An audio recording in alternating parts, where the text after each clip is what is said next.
মনের বিষয়টা আল্লাহ ছাড়া কেউ জানে না। আপনি দেখতে পারেন সমাজে অনেকে দাড়ি টুপি পাগড়ি জুব্বা সব লাগিয়ে ঘুরছে, বিশ্বাস করেন তাদের মনটা এমনও হতে পারে যে জানোয়ারের চেয়েও কুৎসিত, এমনও হতে পারে। আবার আপনি দেখবেন সমাজে এমন অনেক মানুষ ঘুরছে যারা হয়তো অনেক পাপে লিপ্ত মনে হচ্ছে, কিন্তু মনের মধ্যে সততা আছে। আর যার মনের মধ্যে সততা আছে, আল্লাহ পাক কোনো না কোনো দিন ইনশাআল্লাহ তাকে হেদায়েত দিবে। এটা আমরা আমাদের অভিজ্ঞতা থেকেও দেখেছি। এমন অনেক মানুষকে আমরা দেখেছি যে ড্রাগ অ্যাডিক্টেড ছিল, মিউজিক করেছে, হারাম সম্পর্কের মধ্যে ছিল, নামাজ ঠিক মতো পড়ে নাই, কিন্তু যখনই আল্লাহর কথা আলোচনা হতো দেখতাম সে খুবই শান্তভাবে মন থেকে কথা শুনছে।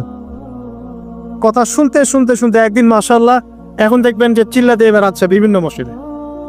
আল্লাহ হেদায়েত দিয়েছে, সব ছেড়ে দিয়েছে। এরকম মানুষের অভাব নাই কিন্তু সমাজে। তো এখানে আল্লাহ পাকের রহমত বা দয়ার একটা উজ্জ্বল দৃষ্টান্ত দেখতে পারবেন।